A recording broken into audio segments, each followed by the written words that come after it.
You are all most welcome to this lecture in our Taiwan lecture series.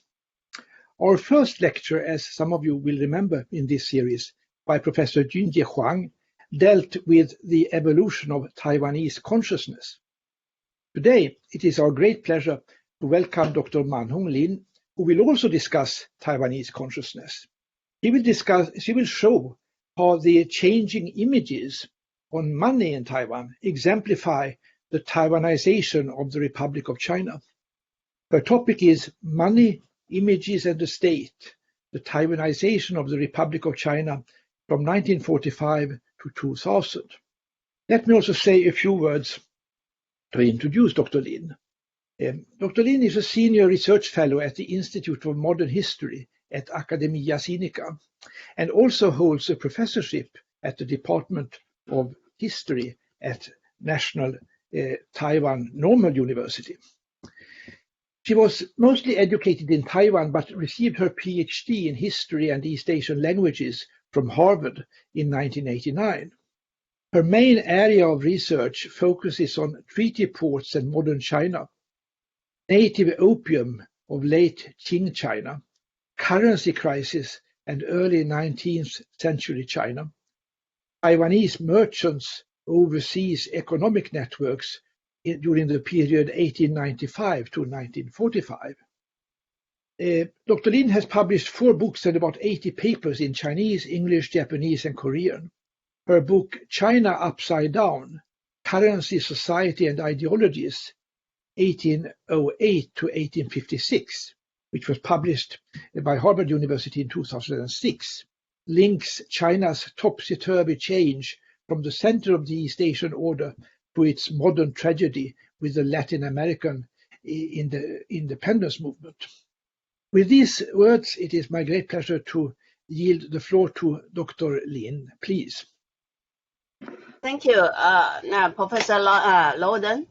And so, in continuance of China Upside Down, I'm going to talk about the money issues of contemporary Taiwan today. So, since we have a greater distance in between, so I think before the director talk about the state images on money of Taiwan in the last 5 decades, I think a brief introduction about Taiwan would be pertinent. First, about the location. Geographically, Taiwan is located at the center of the Great East Asian area. What follows is a map provided by Japan's Asahi Shimbun in 1944. At the center is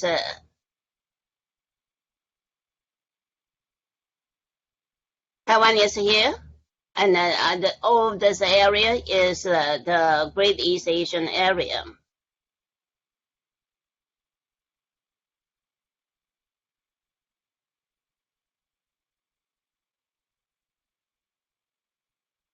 In the current Google map, China is here, the capital Beijing is here, South Korea is here, the capital of Korea, Seoul is here, and Japan is here.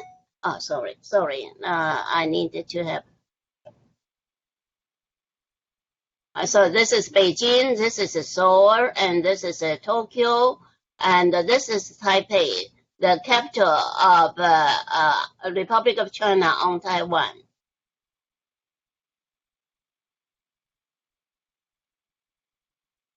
And about the population and the GNP, according to the World Bank's record, Taiwan's population and GNP is respectively less than that of 1/4 of the countries in the world, and more than another 3/4.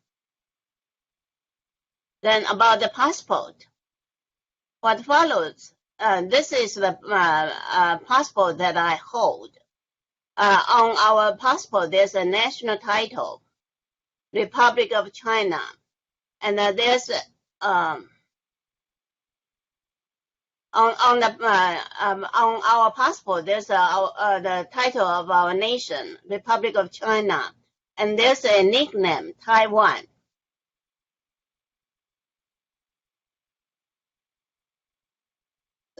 So Taiwan is a kind of a nickname of our national title, Republic of China, since 1949, when the government of Republic of China moved from Chinese mainland to Taiwan with 2 island groups and 1.3 million people. The nickname national title relation is like that of South Korea for the Republic of Korea since 1948. Different from the relation between South Korea and North Korea for Taiwan mainland relation. Korea was colonized by Japan during 1910 to 1945. Between 1945 to 1948, each were respectively under the military occupation of U.S. and Russia, and each turned independent in 1948. The relation between Republic of China in Taiwan and the People's Republic of China in mainland China. Taiwan's unification and the separation relation with China is as the following chart shows. You see, one line is this.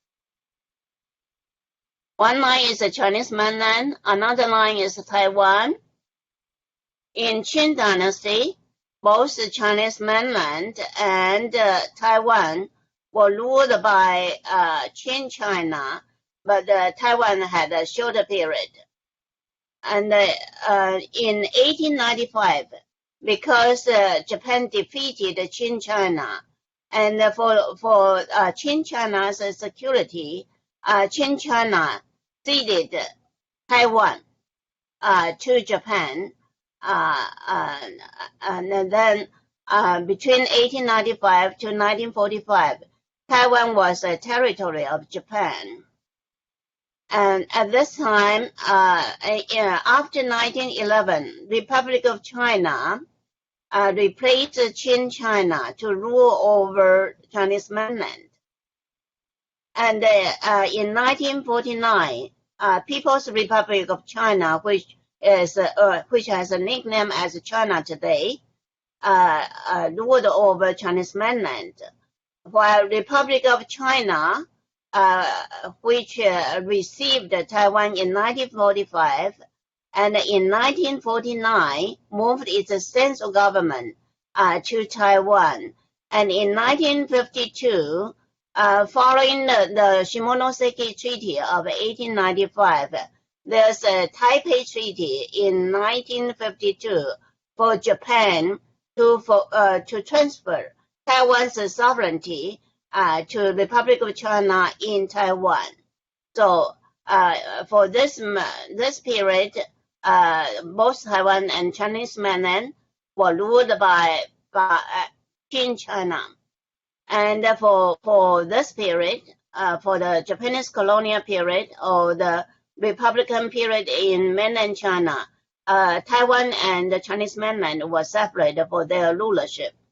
And for this period, after 1945 or after 1949, Taiwan and mainland China had a different ruler as well.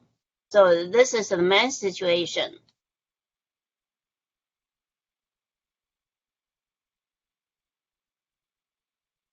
And then we are going to move to a Y-shaped historical diagram.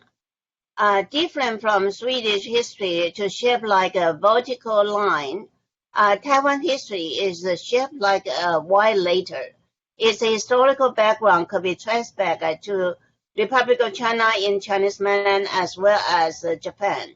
It looks like this. It's like a Y later. Sorry. I needed to have. So this is a Y later for Taiwan's historical diagram.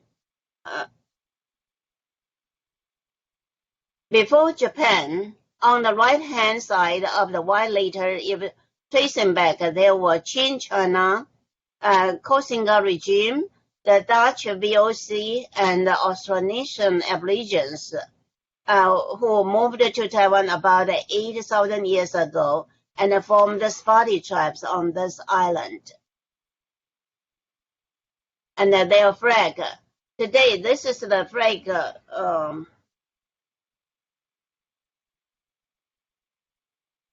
This is today's flag of the Republic of China in Taiwan. And as I mentioned, the Republic of China brought two island groups to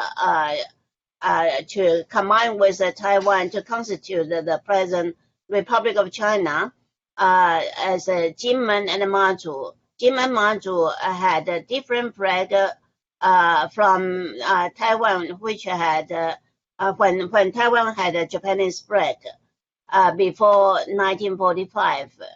And before 1945, that two island groups had the Republic of China's current national flag between 1928 to 1945. Before 1928 and back to 1911, they had this Beijing government's flag. And for Taiwan, before Japan, it's the Qing China's flag. And before Qing China is the Koxinga's regime, the flag. And then before is the VOC flag for Taiwan. So this is the right-hand side of the white letter. While on the left-hand side of the white letter, there were 25 dynasties as background for the Republic of China on the Chinese mainland.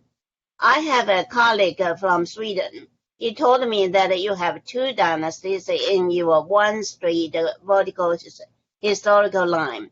It is very much different from Taiwan's situation. But we share similar modern history since the 16th century to combine local history with the global history. In the aspect of currency, from 1534, you started to cast silver coins pronounced as thaler. From 16th century onward, both China, Taiwan, or even the whole East Asia started to use silver coins from the New World. So, and furthermore, we are going to introduce Taiwan's main language is Mandarin Chinese. For the unit of currency, we use the Mandarin Chinese yuan to denote the dollar, which is the same as the euro dollar in the 16th century. And the yuan in Chinese means round, the shape of the silver coins. And the dollar, this yuan is also the unit of currency for People's Republic of China, the Big China, Japan, and Korea today. So here we see our commonality in history. Today I'm going to focus on state images on Taiwan's money. Main time frame will be Chiang Kai-shek's period in Taiwan. 1945 to 1975, and its legacies up to now. So let's move to the state images on Taiwan's money. Chiang Kai-shek, the president of the Republic of China in power, who moved the central government of the Republic of China to Taiwan in 1949, mentally, this government often perceived that the Republic of China still owned Chinese mainland, or that Taiwan had been part of the Big China.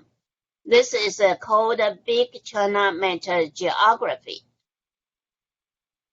Here's we have a map on an award certificate for Taiwan studies issued in 1976, which could serve as an example. Okay. You see, this is an award certificate. On the award certificate, there's a big China map to connect so tightly with Taiwan. Taiwan is this island. Taiwan is this island, and this is the Chinese mainland. Actually, in between there is the Taiwan Strait, but on this map, that Taiwan Strait does not exist. Taiwan is so much connected with the Chinese mainland. So this is the big China geography that scholars described.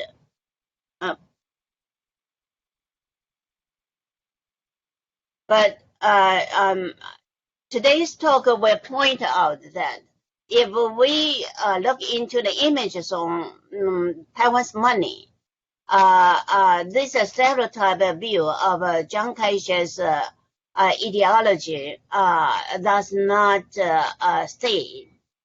On the contrary, it shows that Republic of China had been tied up with Taiwan even during his period. Main themes for this inquiry is the relationship between the ruler and the ruled in Taiwan. Second is the historical continuity and discontinuity across 1945 and across 1949.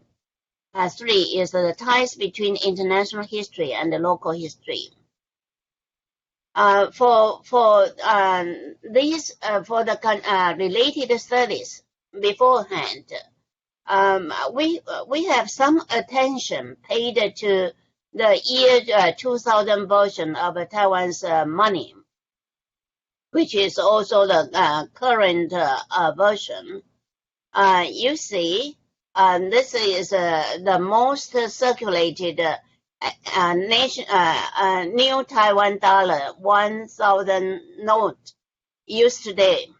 We can take this for example. You see, there's the national title, Republic of China, and there's the central bank. This note issued by the Central Bank of Republic of China, which is called New Taiwan Dollar in the law, and from 2000 year onward, the law regulated that this New Taiwan Dollar is the national currency. In Chinese, it's called 国币 of the Republic of China. So from this, we could see that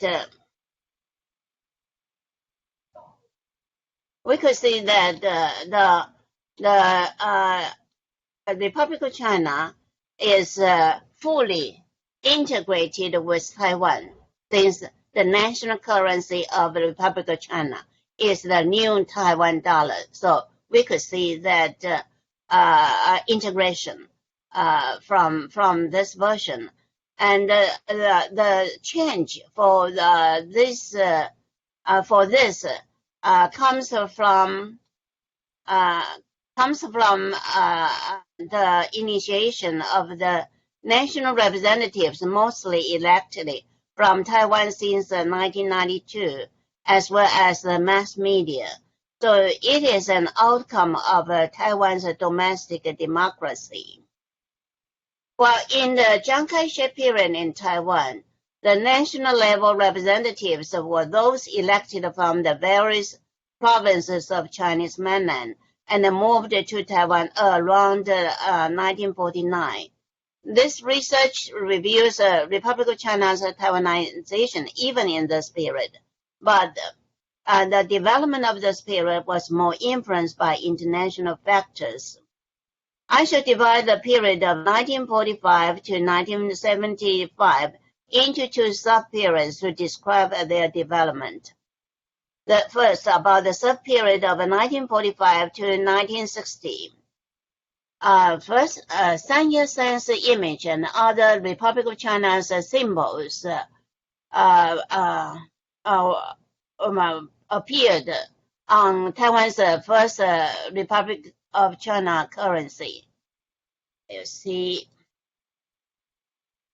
this is Sun Yat-sen. Sun Yat-sen, who is the founder of Republic of China in 1911, 1912. 1911 was the year for the revolution. 1912 was the year for the foundation of the Republic of China. And the first Republic of China's currency in Taiwan is this. So other than Sun Yat-sen's image, we have the national title as the Republic of China. Actually, this is the first ROC notes in Taiwan, but it says this is Republic of China's 35th year of Republic of China. So it's an extension of the Republic of China in Chinese mainland. And it is printed by Central Engraving and Printing Plants. So all this shows the extension of the Republic of China's symbols. But on the other hand, while the Republic of China was on Chinese mainland, there's no map to show the area for its money's circulation. And while this Taiwan notes has a Taiwan map to show its circulation. And on the left-hand side of this note, there's the Bank of Taiwan building, rather than the Central Bank of Republic of China's building. Actually, when Republic of China received Taiwan in 1945, there's a debate about whether to have the central bank or to have the Taiwan Bank set up by the Japanese colonial government to run Taiwan's currency.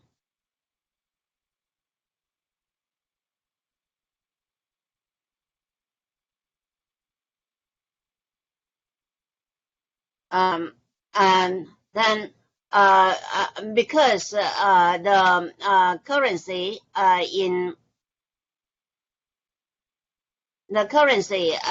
in mainland China at that time was very unsteady. It inflated very much because of the war with Japan. So even United States encouraged Republic of China to use Bank of Taiwan to run the post-war Taiwan's currencies. Then because of the change in the first Bank of Taiwan's note, Republic of China's note for Taiwan, then for Taiwanese, the image of the state was very much changed. During the entire Japanese colonial period, images on Taiwan's money mainly consist of characters, phoenix, dragons, chrysanthemum, shrines, and the landscape of Taiwan. There was no image of the national leader. You can see. See, these are the dragons, and this phoenix, and in the Japanese colonial period, Bank of Taiwan, and this is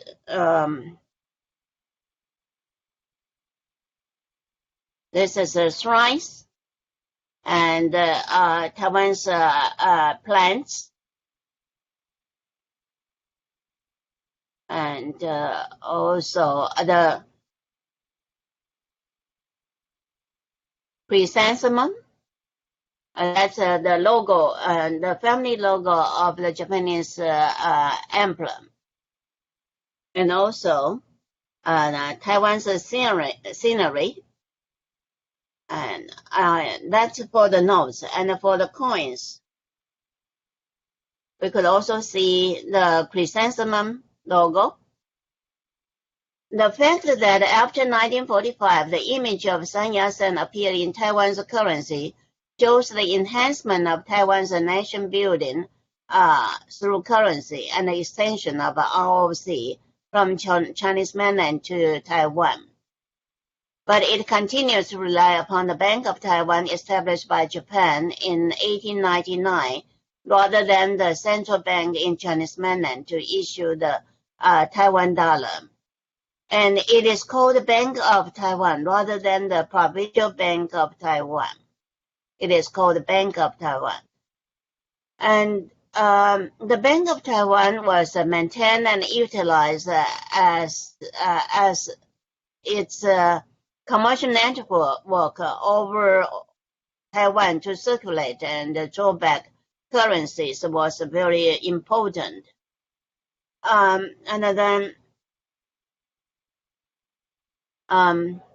in 1946, it is the Bank of Taiwan, reorganized by the Republic of China's government on the basis of the Japanese Bank of Taiwan, rather than the Central Bank of the Republic of China, to pay the date of the notes that the Japanese government had for Taiwanese people. Now, the Bank of Taiwan, reorganized in 1946, used its newly issued notes to exchange for Japanese period notes at the rate of 1-to-1. The Central Bank of the Republic of China was established in 1924 in Canton. At that time, it was simply a local bank. In 1928, it was more centralized, and the central mint started. In 1935, the central bank shared with other three banks to monopolize the power to issue legal tender. But they were often printed by foreign companies such as American Banknote Company. In 1941, the central engraving and printing plants were formed. That means in 1941, China started to have domestic printing plants for its own notes. On the Chinese mainland, the Republic of China's Provincial Bank Act of July 1945 took away the right of provincial banks to issue banknotes. The Central Bank of China had each provincial branch issue notes marked with the place name of the branch. You see, before 1945, in mainland China, there was the provincial bank to issue the banknotes with the name of the provincial bank.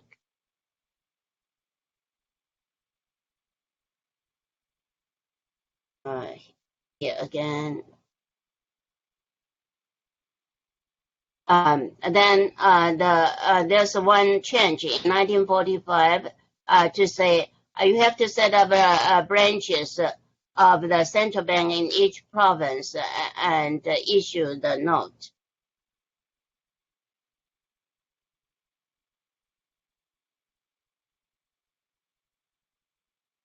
After Republic of China received Taiwan, the Central Bank of China did not set up a Taiwan Provincial Bank. It was the Bank of Taiwan set up in the Japanese period to have been reorganized and used. And between the Bank of Taiwan and China's central bank, and the central bank's legal tender, between the notes issued by the Bank of Taiwan and the notes issued by Republic of China's legal tender, there was an exchange rate. You see, there was an exchange rate in between, just like between different countries. Now, it is the Shanghai branch of the Republic of China's central bank to take care of the exchange in between. This Shanghai branch of Republic of China's central bank, as well as its printing plant, had actually been inherited from Wang Jingwei's Republic of China. This is also related with the Sun Yat-sen image on the newly issued Taiwan notes after 1946.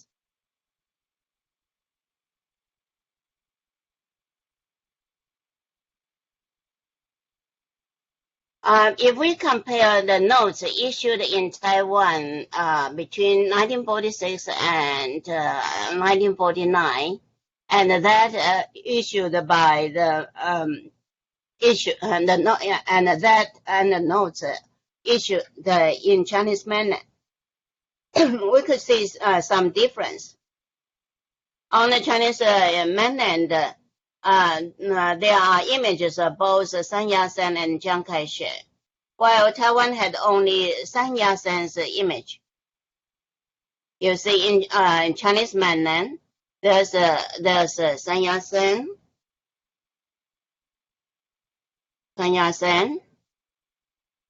this is the mainland's note, Sun Yat-sen, and then there's also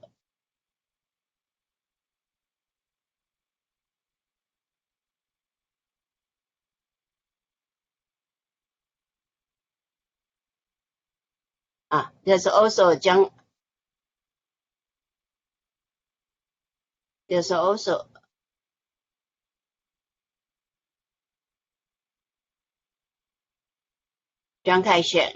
This is the mainland China's situation between 1945 and 1949. But in Taiwan, only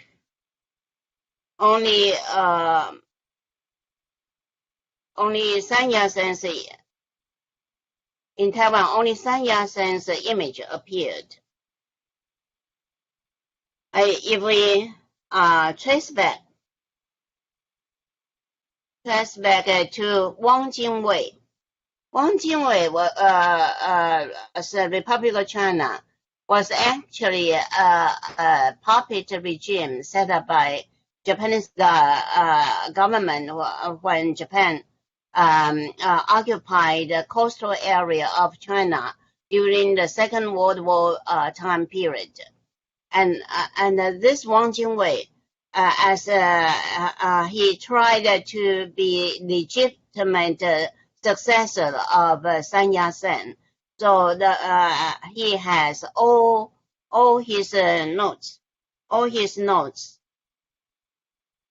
carry Sun Yat-sen's image. You can see the similarity between this image and the image on the first Taiwan notes. Wang Jingwei's currencies of every denomination carry this image of Sun Yat-sen. You see, what we had, what we just show is the image on $5 notes, and this is the $1,000 notes, also carry Sun Yat-sen's image. And on the back of this paper note is Sun Yat-sen's tomb at Nanjing.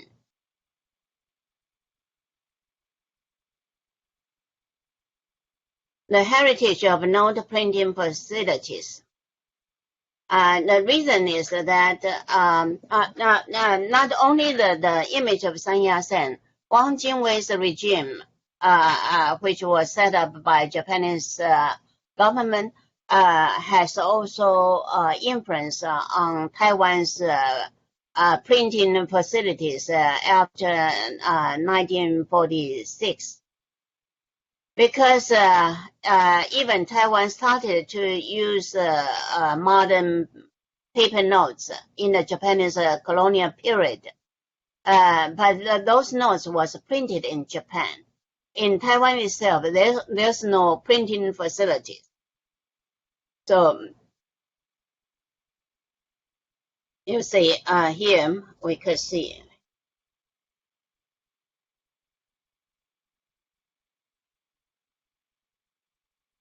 Here we could see, it says, this Bank of Taiwan's note used in the Japanese colonial period was printed by the Japanese Empire's printing office. Oh.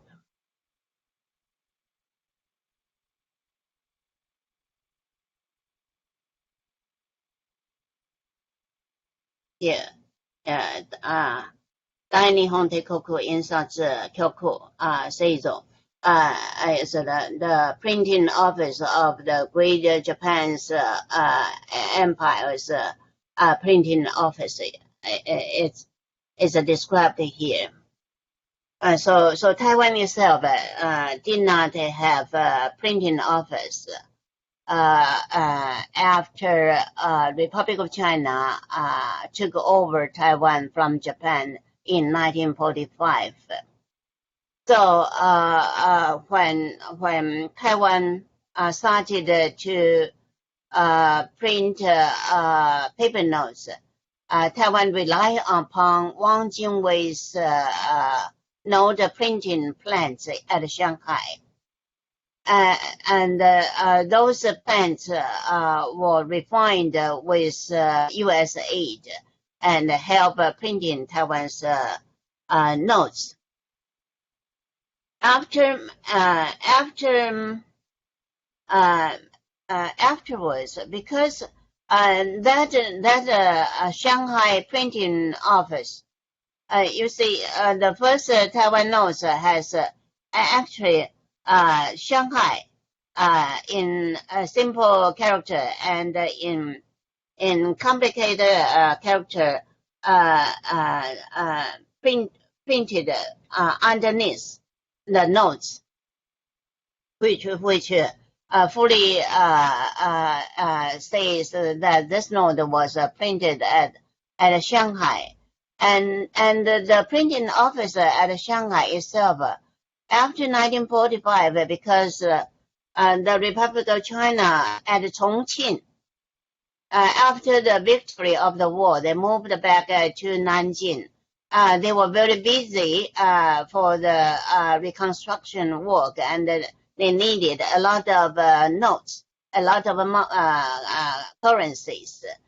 So the printing office was very, very busy to print so many currencies, and asked some bookstore, which is called Dadong Bookstore, to share this burden. So it's actually the Dadong Bookstore. You see the Dadong Bookstore to print the Bank of Taiwan's first note for Republic of China. And this the manager. This bookstore was actually a bookstore not only printing paper notes, but also printing KMT's propaganda materials. This bookstore's manager was invited by the Bank of Taiwan in 1946 to Taipei to set up the first printing plant in 1947 for Taiwan. So the bank note, the notes printed by these plants. This is called the first printing here. First printing plant of Taiwan.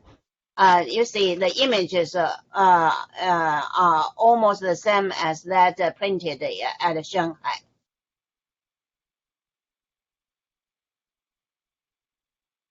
In 1948 to 1949, 1/3 of Central Engraving Printing Plant's Shanghai branch facilities and 100 also personnel were moved to Taipei plant, to its Taipei plant, which also printed the Bank of Taiwan notes.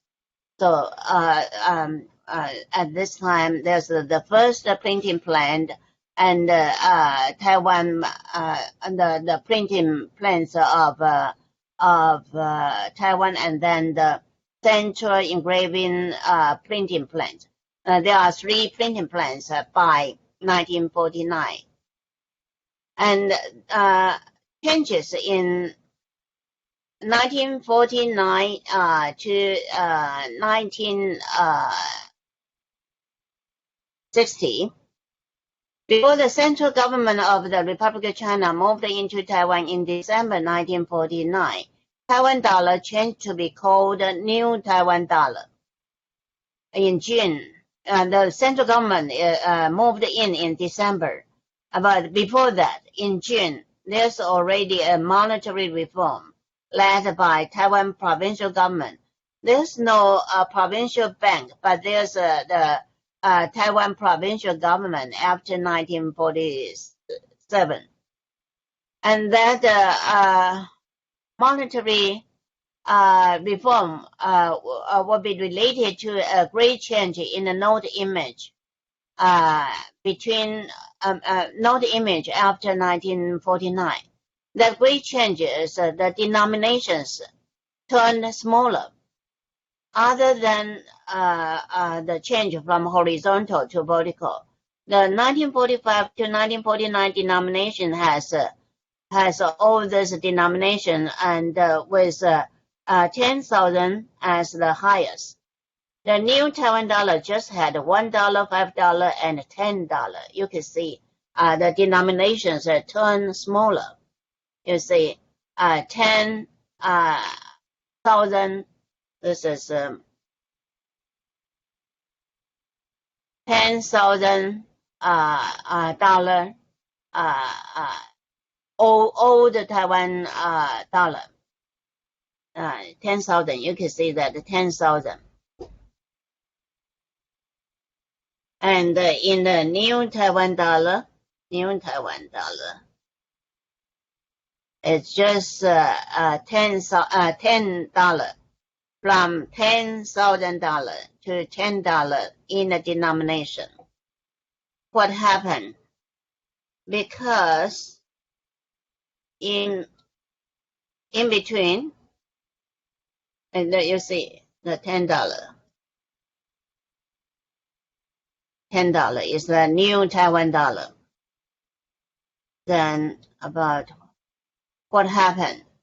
There was actually inflation between 45 and 49 caused by first reconstruction of Taiwan. Second, the influence from the KMT Communist War in mainland. 3, the evacuation of people from Chinese mainland to Taiwan. So, the monetary reform exchanged the new Taiwan dollar and the old Taiwan dollar at the rate as 1 new Taiwan dollar equals 40,000 old Taiwan dollar. Some people would say this is an exploitation of the Taiwanese. Actually, afterward, for 3 to 4 decades onward, 1 new Taiwan dollar could purchase more. The purchasing power of 1 new Taiwan dollar is higher than 40,000 old Taiwan dollar. How come? How come? To strengthen the new Taiwan dollar's purchasing power, because the monetary reform rebuild people's confidence in this currency by 100% reserve system. and set the issue limit at 200 million New Taiwan dollar, and severing because at this time the Republic of China was still ruling both Taiwan and the Chinese mainland, and Chinese mainland had war between KMT and the communists. So the war inflated the legal tender of the central bank there very much. So this reform fully separate the relationship between the central bank's legal currency and Taiwan's new Taiwan dollar, and Taiwan's new Taiwan dollar pegged to U.S. dollar. And also from 1950 to 1965, there's a U.S. aid offered to Taiwan, and Taiwan's government could withdraw the new Taiwan dollar from the market by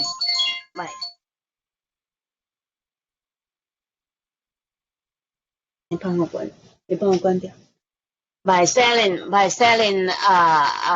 the U.S. aid materials. The counterpart fund of the U.S. aid diverted consumption into production. What's the counterpart fund? Means when U.S. gave some money to Taiwan, Taiwan itself has to provide that amount of money as well to constitute the counterpart fund for production. So then there's more production, and the price of goods will be lower down with more production. The U.S. aid also eased the lack, because Taiwan at that time was very much lack of foreign exchange. Then U.S. aid could help Taiwan to obtain goods from the other countries, also lower down the prices. In general, the U.S. aid between 1950 and 1965 maintained the defense forces and the social stability of Taiwan, and kept Taiwan's public finance stable to promote the steady expansion of production and to restrain the hyperinflation. The central moved from Chinese mainland in 1949, reduced its manpower from 5,000 to 100. The Bank of Taiwan was still used until 1950s. The map of Taiwan remained. You see, this is the map of Taiwan in the notes of 1949. 1949, the map of Taiwan still exists, and then there's also so with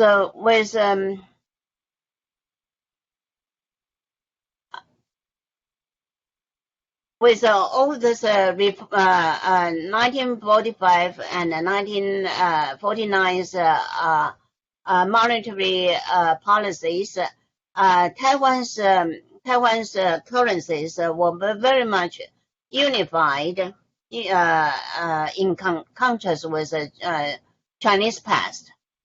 In the 2,000 years history of China, government was mainly responsible for the issue of a copper coin by regions and by institutions such as the Board of Revenue, Board of Work, and coinage was not unified. China's situation had affected Korea, Japan, and Vietnam.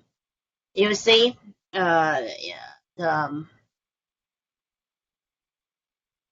here's the Manchu script on the Qing coins of the Qianlong period. This is actually for some provincial mint. So that means that this coin is not a national coin, it's a provincial coin. So the old Chinese currencies was not a national currency. And this tradition could be traced back to the very ancient period. And then, if we see this,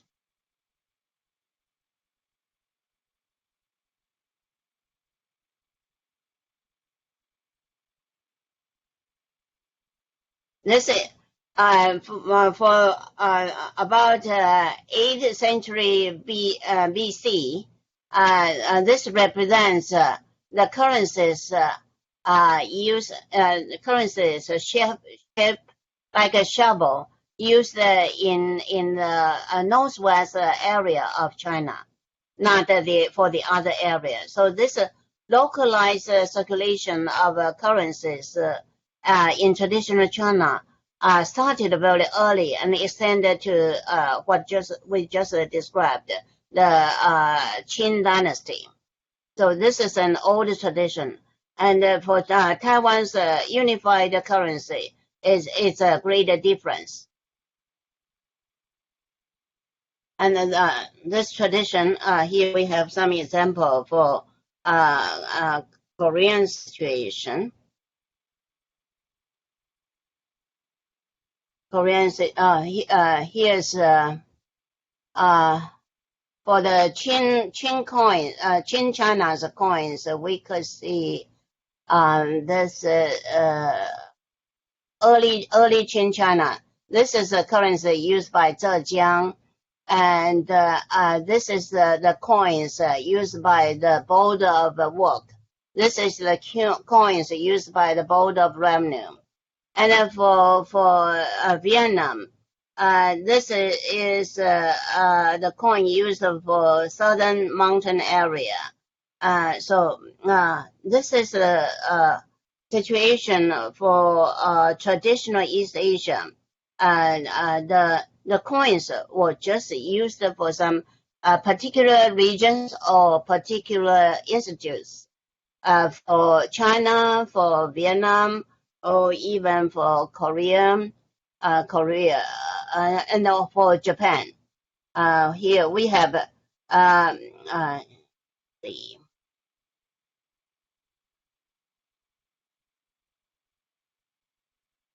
for Japan, this is for no.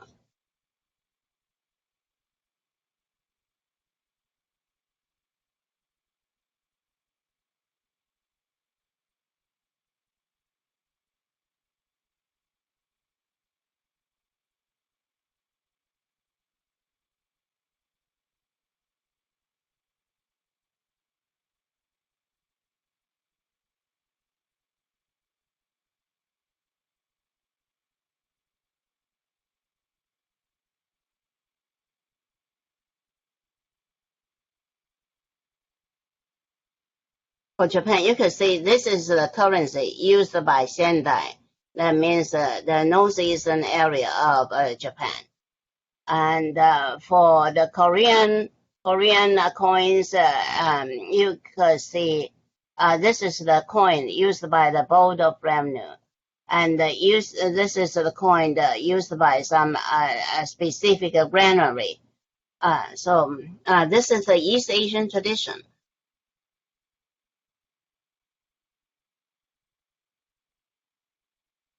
Here we have also this are the coins used by Korea,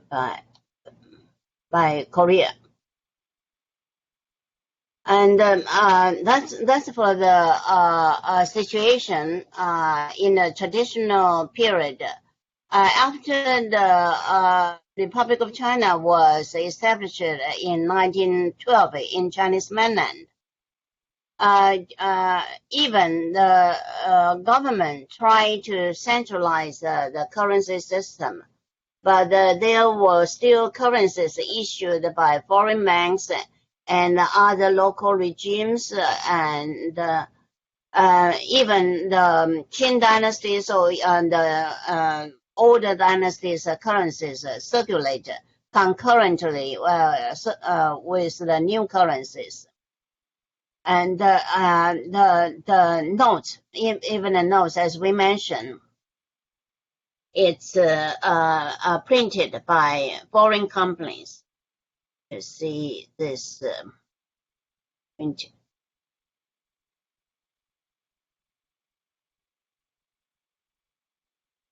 The American Banknote Company, New York, to print 1914's Republic of China's banknotes. At that time, the Republic of China was headed by Yuan Shikai, who succeeded Sun Yat-sen to be the president. And as that was printed by the United States, so it looks very similar to United States notes with the head of the political leader at the center of the note. So, and this is this local note. Okay.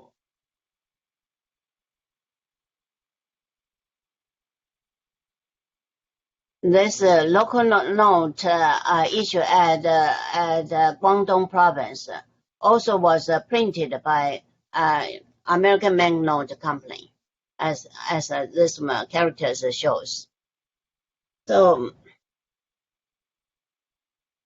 and there's a foreign bank circulate foreign currencies in China. This is German bank's note circulate in Shandong area or northern China's area. This is Beijing, issued by their branch bank at Beijing. So Republic of China could use foreign notes on Chinese mainland.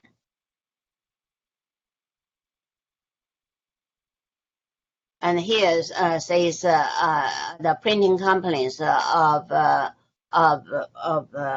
England help print Republic of China's banknote as well.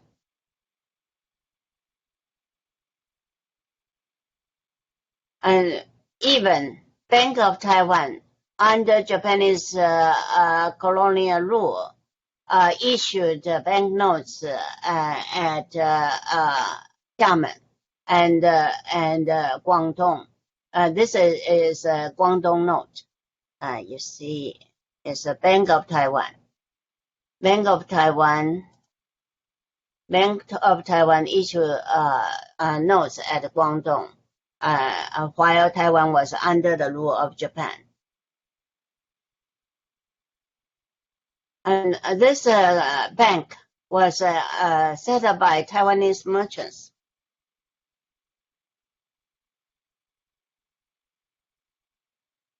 Taiwanese merchants while Taiwan was ruled by Japan. And this note was circulated at Fujian's Xiamen. And there's so many regimes in Republic of China in before 1949. So you see, this is the Mao Zedong's. It's a note with Mao Zedong's head image.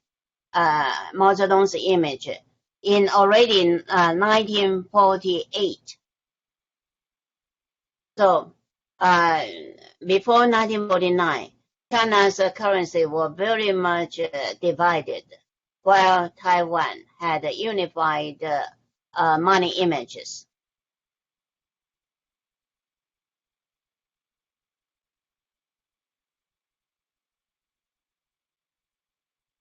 Then let's move to the drastic changes in the 1960s. Before 1961, Taiwan's currency was issued by the Bank of Taiwan for the central bank, which actually had moved with the central government in 1949 to Taiwan. In 1961, the central bank revived to operate in Taiwan under U.S. advice. From 1961, the watermark of central appeared on Taiwan's notes. This watermarks of central, 中央 means central. And then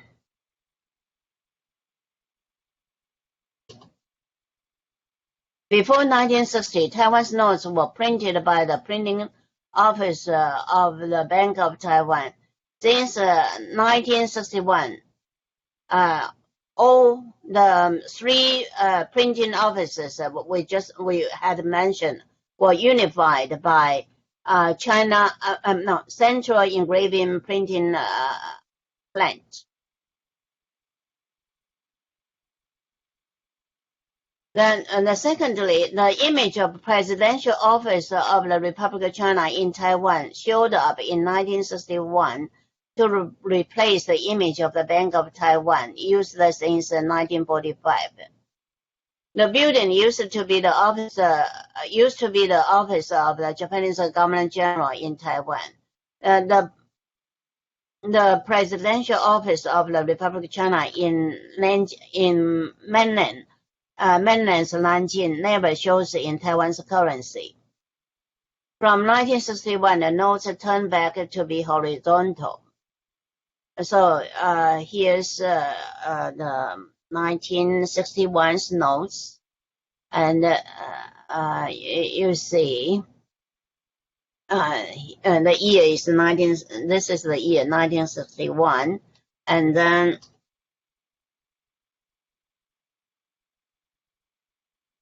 this is the presidential office, which firstly showed up in 1961.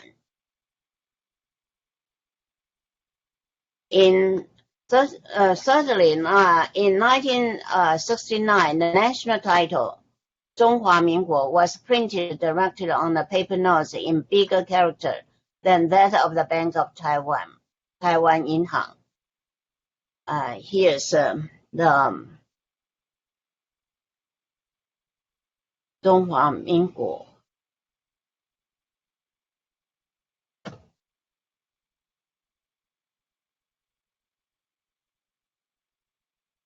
Okay, and so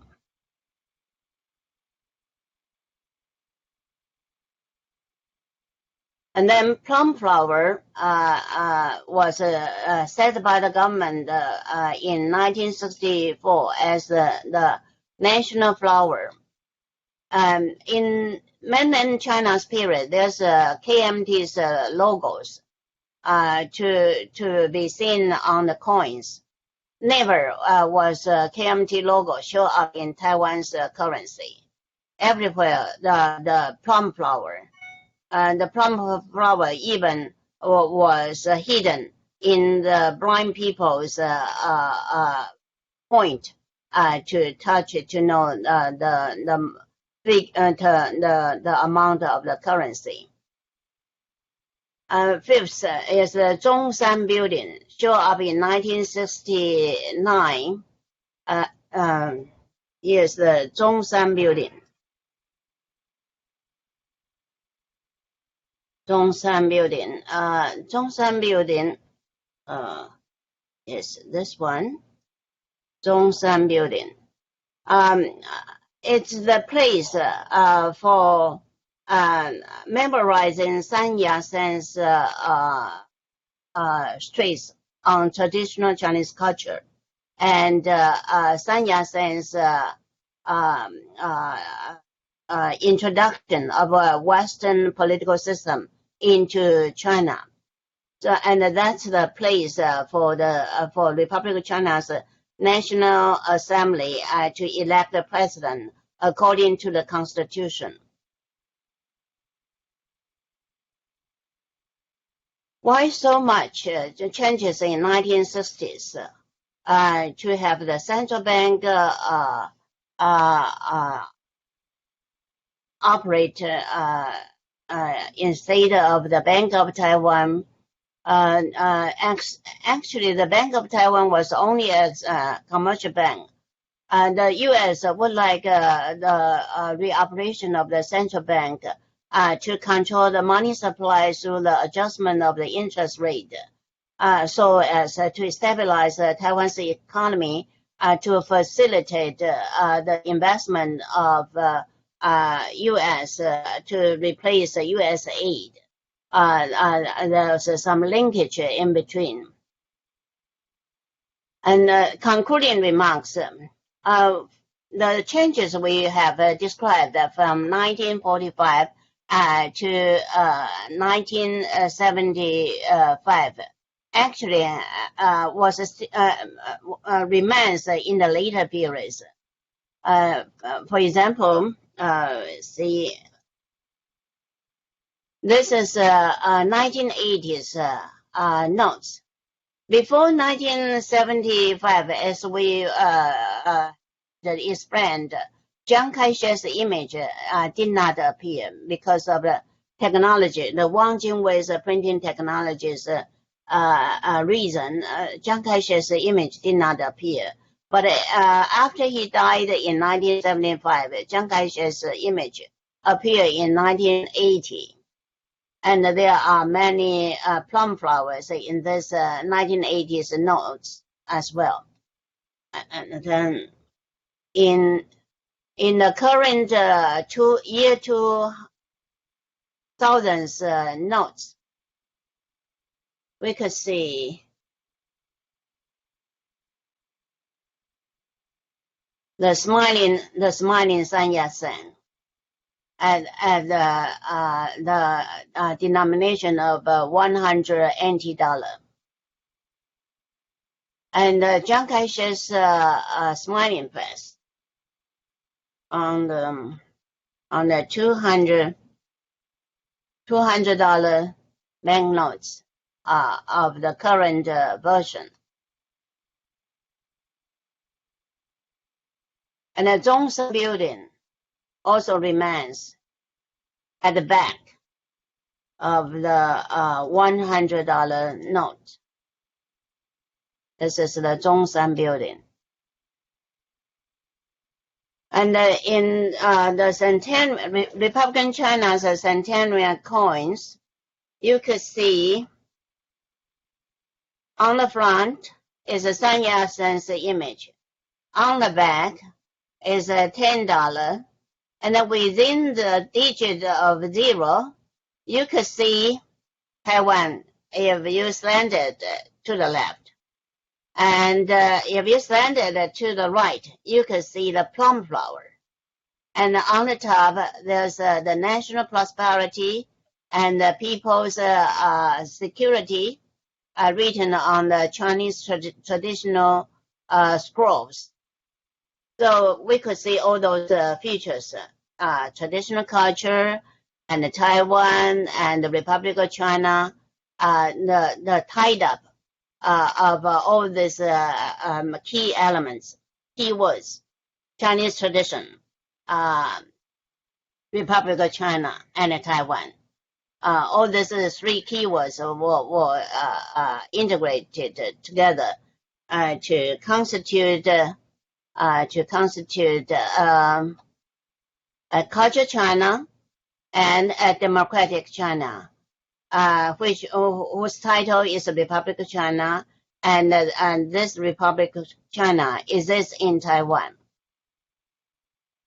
And the development we just described is very similar on the other side across the Taiwan Strait. If we look back at renminbi's situation, nationwide unification took place in 1960. Mao Zedong's image appeared in 1999. And the new Taiwan dollars central bank reoperated in 1961. The characters of a central bank appeared on the notes in 2000. The progress of nation building in the image of money across the Taiwan Strait is about the same. 3. Different from the ideological arena, even in Chiang Kai-shek period, Republic of China had been tied up with Taiwan. Taiwan's security in Chiang Kai-shek's period was more threatened than the post-Chiang's period. Taiwanization of his period had many historical international influences, while the more stable post-Chiang period's Taiwanization of ROC came more from domestic democratization.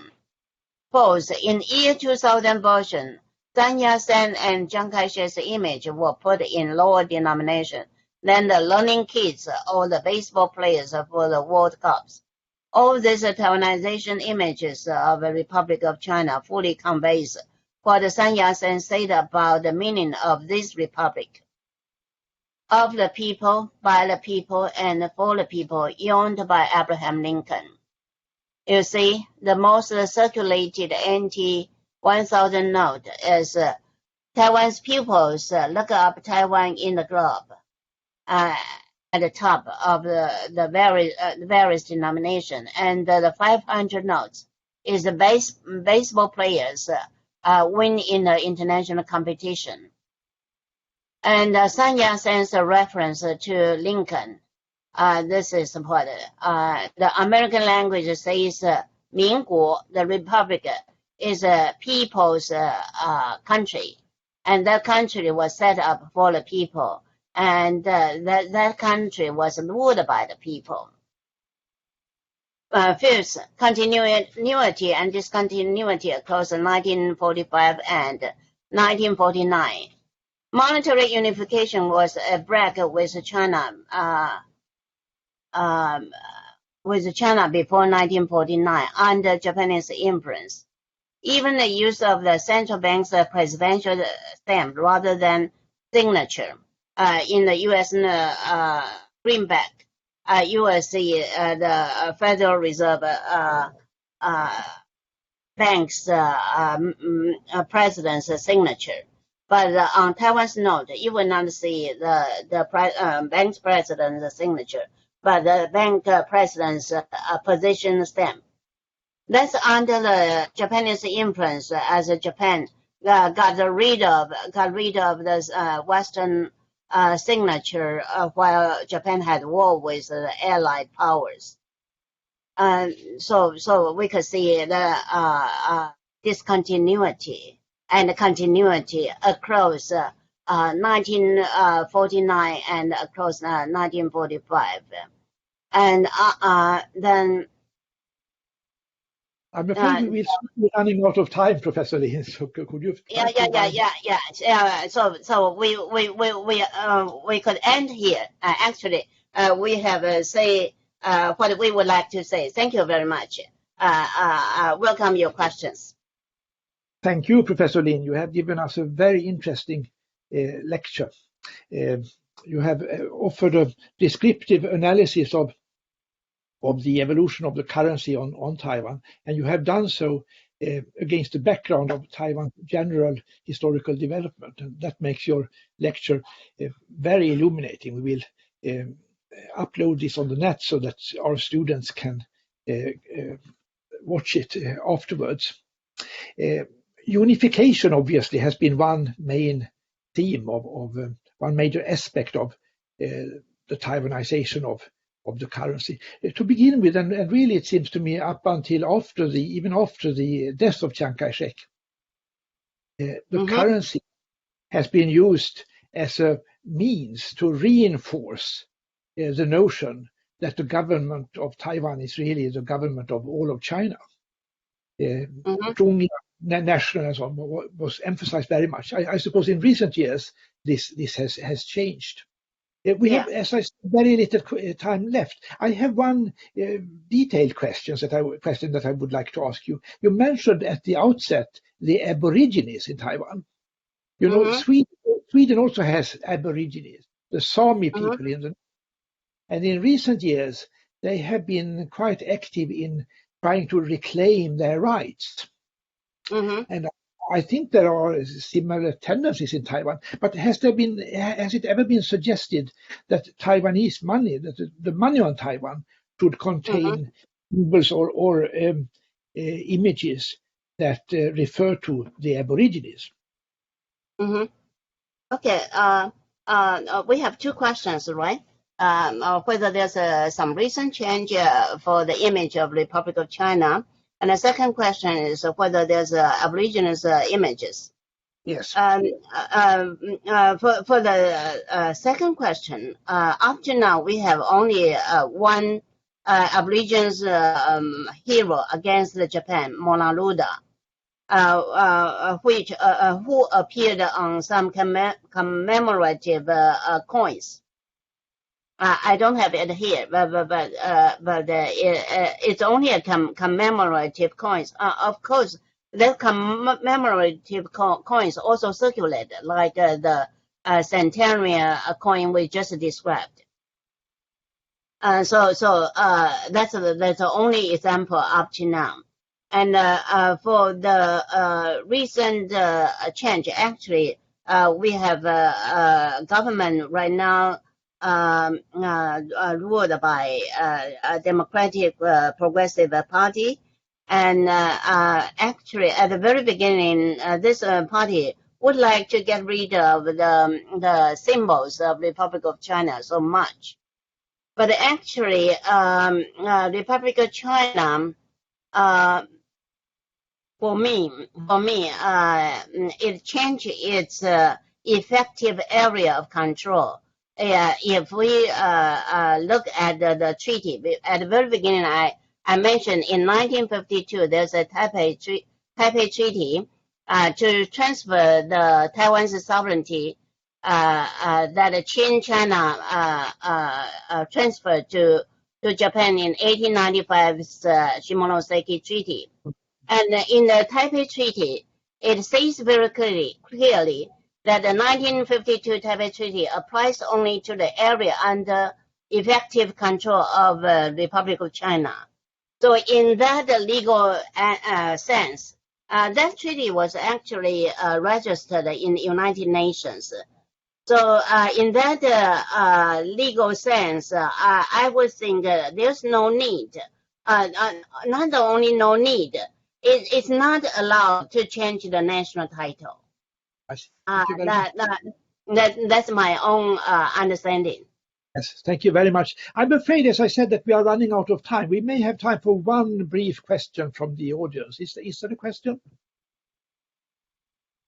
No, if not, Dr. Lin, it remains for me to, on behalf of our center and the Institute for Security and Development Studies, to express our heartfelt thanks for your excellent lecture. Thank you so much. Sorry, because it's through digital communication, it's not so natural. Maybe the communication is not so complete. Yeah, but I do look forward to future contact. Thank you so much. Thank you. It's wonderful anyway that we can communicate again.